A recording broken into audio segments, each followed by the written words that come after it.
మన VVIT university, absolute discipline, absolute education.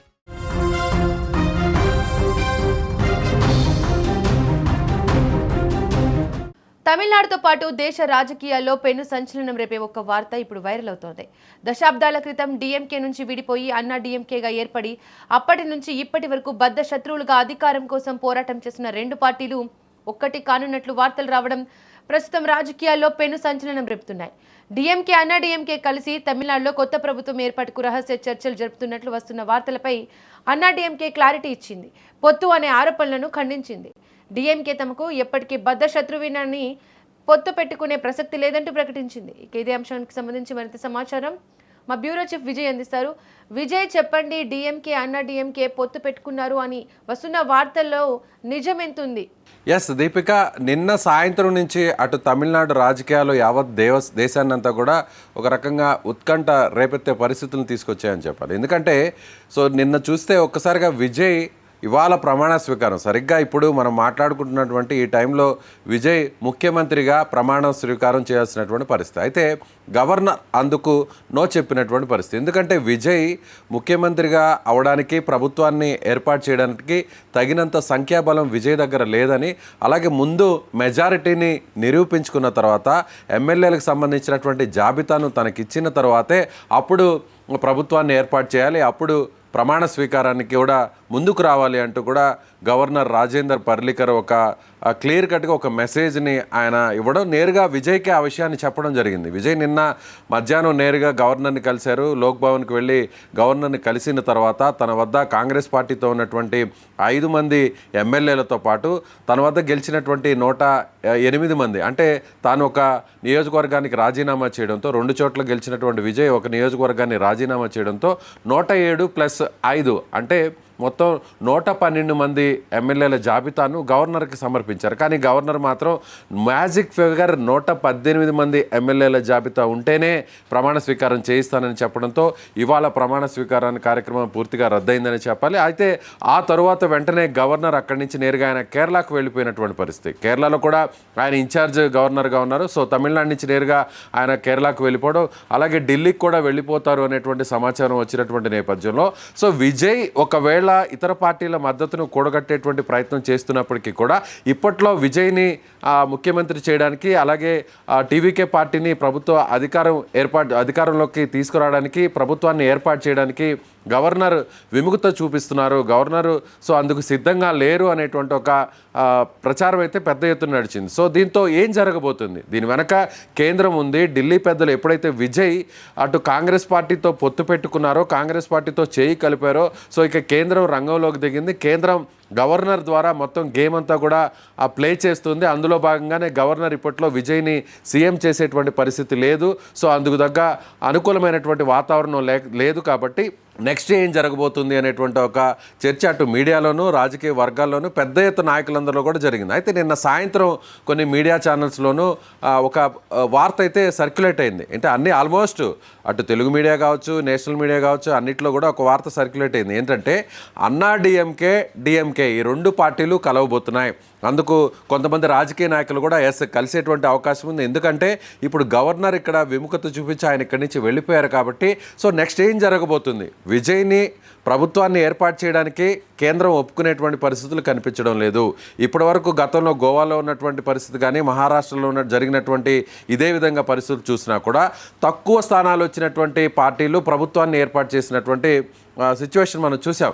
కాబట్టి ఇప్పుడు మళ్ళీ కూడా విజయ్ని ముఖ్యమంత్రి కానివ్వకుండా అడ్డుకొని డిఎంకే అన్నా డిఎంకే అంటే ఇప్పుడు విజయ్ ఒకవేళ ప్రభుత్వాన్ని ఏర్పాటు చేయలేకపోతే నెక్స్ట్ ప్లేస్లో ఉన్నటువంటి అన్నా డిఎంకే కావచ్చు, అదే థర్డ్ ప్లేస్లో ఉన్నటువంటి అన్నా డిఎంకే కావచ్చు, సెకండ్ ప్లేస్లో ఉన్నటువంటి డిఎంకే కావచ్చు, ఈ 2 పార్టీలు కలుస్తాయా అనేటువంటి ఒక ఊహాగానాలు అయితే తెరలేపాయి. అటు డిఎంకే పార్టీ 59 స్థానాలు గెలుపొందడం జరిగింది. అన్నా డిఎంకే పార్టీ 47 స్థానాలను గెలుపొందడం జరిగింది. అంటే మొత్తం మీద 106 స్థానాలు ఈ 2 పార్టీలకు ఉన్నాయి.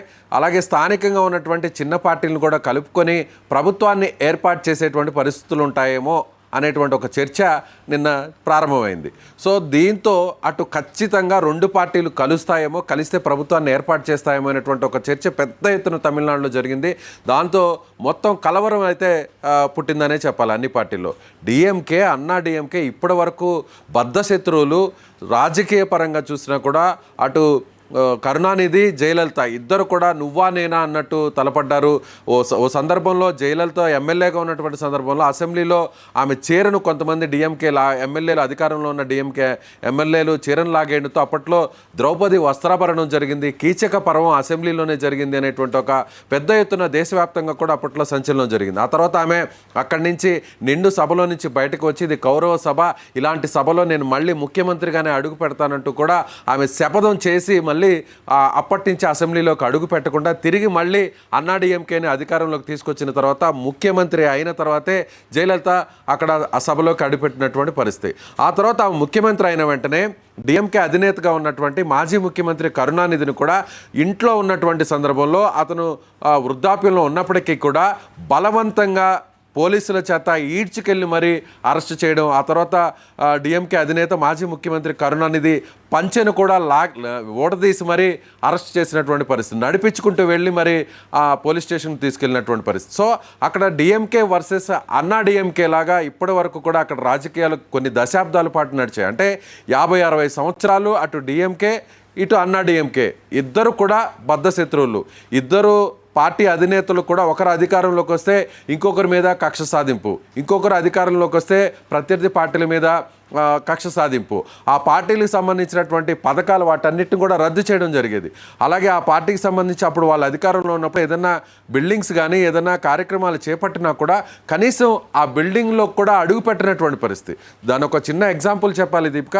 గతంలో అసెంబ్లీ కోసం సెక్రటరియట్ను పెద్ద ఎత్తున అప్పుడు కరుణానిధి అధికారంలో ఉన్నప్పుడు ఇదే చెన్నై సెంటర్లో పెద్ద ఎత్తున అక్కడ ఒక భవనాన్ని నిర్మించినటువంటి పరిస్థితి. కానీ వెంటనే ఆ భవనం ప్రారంభం కాకముందే జయలలిత అధికారంలోకి రావడం జరిగింది.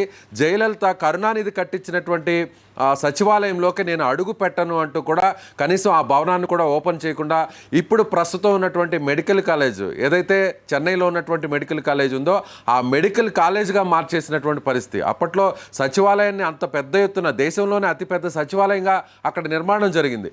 ఆ సచివాలయంలోకి అడుగు పెట్టనంటూ కూడా ఆ సచివాలయాన్ని కాస్త మెడికల్ కాలేజ్గా మార్చేసినటువంటి పరిస్థితి. అలా అటు అన్నా డిఎంకే మధ్య వైరం కొనసాగుతున్నటువంటి పరిస్థితి. అయితే ఇప్పుడు ఈ నిన్న జరిగినటువంటి ప్రచారానికి, నిన్న వచ్చినటువంటి వార్తా కథనాలకి అన్నా డిఎంకే స్పందించింది. ఎటువంటి పరిస్థితుల్లో తాము డిఎంకేతో కలిసేటువంటి ప్రసక్తే లేదు, డిఎంకే మా బద్ధ శత్రువు, మా ప్రధాన శత్రువు డిఎంకే అంటూ అన్నా డిఎంకే పార్టీకి సంబంధించినటువంటి వర్గాలు ఒక ప్రకటన చేశాయి. సో ఖచ్చితంగా దీని వెనక అంటే అన్నా డిఎంకే రెండు పార్టీలు కలుస్తున్నాయనేటువంటి ప్రచారాన్ని కావాలనే బురద జల్లేటువంటి ప్రచారాన్ని టీవీకే పార్టీకి సంబంధించినటువంటి కొన్ని వర్గాలు చేస్తున్నాయి. అలా మీడియాకు లీక్లు ఇస్తున్నాయి. ఎటువంటి పరిస్థితుల్లో తాము డిఎంకేతో కలిసే ప్రసక్తే లేదని తెగేసి చెప్పారు అన్నా డిఎంకే పార్టీకి సంబంధించినటువంటి నాయకులు. ప్రచారంపై రియాక్ట్ అయిందా ఆ పార్టీ నేతల స్పందన ఏ విధంగా ఉంది? ఎస్, అన్నా డిఎంకే అయితే స్పందించింది. సో ఎటువంటి పరిస్థితుల్లో డిఎంకేతో కలిసే ప్రసక్తే లేదని చెప్పడం జరిగింది. అదేవిధంగా డిఎంకే కూడా కొద్దిసేపటి కిందటే తన స్పందన కూడా ఇచ్చింది. డిఎంకే పార్టీకి సంబంధించిన అధినేత మాజీ అంటే ప్రస్తుత ఆపద్ధర్మ ముఖ్యమంత్రిగా ఉన్నటువంటి స్టాలిన్ కూడా రియాక్ట్ అయ్యారు. టీవీకే పార్టీ ప్రభుత్వాన్ని ఏర్పాటు చేయడాన్ని తాము అడ్డుకోం, ఎటువంటి పరిస్థితుల్లో తాము ఆ నిర్ణయాన్ని తీసుకోం. సో ఒకవేళ నిజంగా వాళ్ళకి అధికారాన్ని ఏర్పాటు చేసేటువంటి సంఖ్యాబలం కూడగట్టుకొని ప్రభుత్వాన్ని ఏర్పాటు చేయదలుచుకుంటే అందులో మా జోక్యం ఉండదు అంటూ కూడా తెగేసి చెప్పేశారు స్టాలిన్. అంటే తమ ప్రభుత్వంలో మేము ఏదైతే ప్రభుత్వ పథకాలు ఉన్నాయో వాటిని ఇంప్లిమెంట్ చేశామో ఆ పథకాల్ని మాత్రం ఆపొద్దు అనేటువంటి ఒక రిక్వెస్ట్ మాత్రం స్టాలిన్ చేశారనే చెప్పాలి. సో నిన్న జరిగినటువంటి పరిణామాలన్నీ కూడా చూస్తే ఖచ్చితంగా డిఎంకే అన్నా డిఎంకే కలుస్తాయేమో. ఎందుకంటే ఇక్కడ బీజేపీ సీన్లోకి వచ్చింది. సో బీజేపీ గవర్నర్ని ద్వారా గేమ్ అంతా కూడా నడిపిస్తుంది, పావులు కదుపుతోంది. సో గవర్నర్ కూడా తమిళనాడులో అందుబాటులో లేకుండా మళ్ళీ ఒకవేళ విజయ్ కొంతమంది మద్దతు సపోర్ట్ తీసుకొని గవర్నర్కు ఆ లేఖను సమర్పించడానికి కూడా గవర్నర్ అందుబాటులో లేకుండా చేశారు. కాబట్టి ఇక తదుపరి నిర్ణయం ఏముంటుంది, తదుపరి నెక్స్ట్ ప్లాన్ ఏమై ఉంటుంది అంటే ఉన్నది ఒకటే ఒక ప్లాను, విజయ్ ఏదన్నా పార్టీతో కలిసి ప్రభుత్వాన్ని ఏర్పాటు చేయడం, లేదంటే చిన్న పార్టీలతో కలిసి ప్రభుత్వాన్ని ఏర్పాటు చేయడం, అది జరగదీయకుండా బీజేపీ అడ్డుకుంటే నెక్స్ట్ ఏం చేయాలి? నెక్స్ట్ అన్నా డిఎంకే ఈ రెండు పార్టీలు కలిస్తేనే అప్పుడు ప్రభుత్వాన్ని ఏర్పాటు చేసేటువంటి అవకాశం ఉంది. సో అలాంటి పరిస్థితులు ఏమన్నా జరుగుతున్నాయా? అన్నా డిఎంకే ద్వారా డిఎంకే పార్టీతో కలిసి సంప్రదింపులు జరపడానికి బీజేపీ ఏదన్నా ప్లాన్ చేసిందా? ఎందుకంటే టీవీకే పార్టీ అధినేత విజయ్ కాంగ్రెస్తో కలిశాడు కాబట్టి, బీజేపీకి కాంగ్రెస్ పార్టీ బద్ధశత్రువు కాబట్టి, కాంగ్రెస్ రహిత ప్రభుత్వాలను ఈ దేశంలో ఏర్పాటు చేస్తామని బీజేపీ పదే పదే చెప్తుంది కాబట్టి, కాంగ్రెస్ని ఈ దేశం నుంచి పారిపోయేలా చేస్తామని పదే పదే మోడీ షా చెప్తున్నారు కాబట్టి, ఇప్పుడు కాంగ్రెస్ పార్టీ సపోర్ట్తో మళ్ళీ తమిళనాడులో అధికారంలోకి వస్తే కాంగ్రెస్ కూడా ఇక్కడ అధికారంలో తమ భాగస్వామి ఉంటుంది కాబట్టి బీజేపీకి అది నచ్చదు కాబట్టి, ఎటువంటి పరిస్థితుల్లో బీజేపీ ఎందుకు ఒప్పుకోదు కాబట్టి, ఇక తదుపరి ప్లాన్ను అన్నా డిఎంకే రెండు పార్టీలను కలపడానికి బీజేపీ ప్రయత్నిస్తుంది అనేటువంటి ఆలోచన అక్కడ ఉన్నటువంటి రాజకీయ వర్గాలన్నీ కూడా చేశాయి. అందుకు తగ్గట్టుగానే అన్నా డిఎంకే రెండు పార్టీలు కలవబోతున్నాయి అనేటువంటి ఒక ఊహాగానాలు, ఒక ప్రచారం అయితే జరిగింది. అయితే అటు అన్నా డిఎంకే కానీ డిఎంకే పార్టీ కానీ దీని మీద క్లారిటీ ఇచ్చిందని చెప్పాలి. అన్నా డిఎంకేతో కలిసే ప్రసక్తే లేదని అన్నా డిఎంకే చెప్పడం జరిగింది. డిఎంకే మాత్రం టీవీకే పార్టీ ప్రభుత్వ ఏర్పాటును తాము అడ్డుకోము, తాము ప్రభుత్వం నుంచి వైదొలుగుతున్నాము, రాజీనామా చేసామని నేరుగా స్టాలిన్ చెప్పడం జరిగింది. దీపిక, విజయ్, ఇటు తమిళనాడులో రాజకీయ సమీకరణాలు మారుతున్న కొద్దీ ఈ రాజకీయంగా తమిళనాడులో ఏ విధంగా కొత్త మార్పులు వచ్చే అవకాశం ఉంది? ప్రస్తుతం ఉన్నటువంటి పరిస్థితులు చూస్తే ఇంకా కూడా కోర్టులో బాల్ అయితే విజయ్ దగ్గరే ఉంది.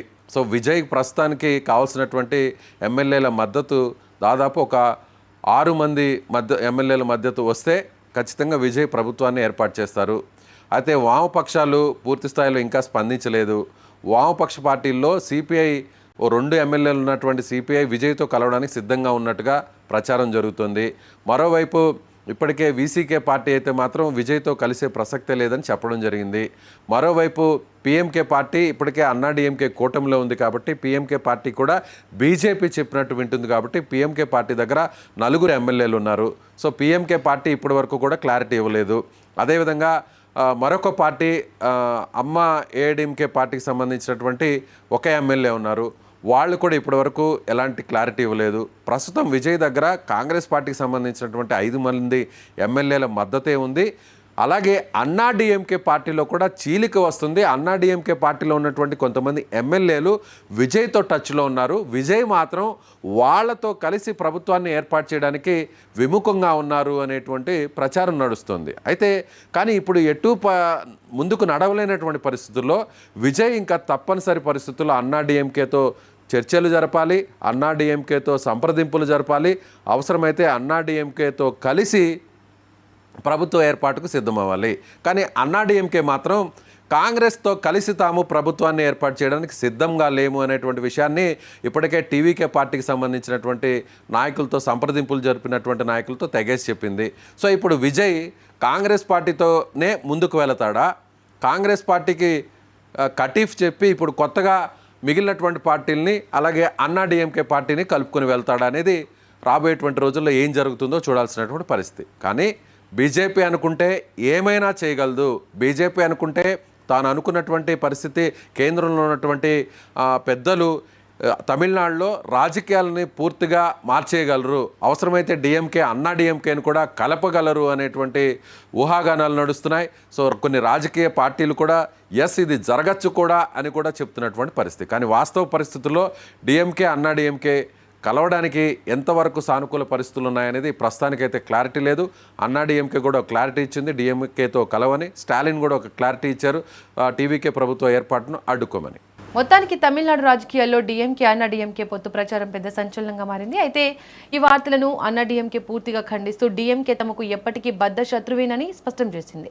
మరోవైపు డిఎంకే వర్గాలు కూడా ఈ ప్రచారాన్ని పెద్దగా పట్టించుకోకుండా రాజకీయ వదంతిగానే చూస్తున్నాయి. ప్రస్తుతం 2 పార్టీల మధ్య అధికారికంగా పొత్తు సంకేతాలు కనిపించకపోయినా తమిళ రాజకీయాల్లో వేగంగా మారుతున్న పరిణామాలు ఆసక్తిని రేకెత్తిస్తున్నాయి.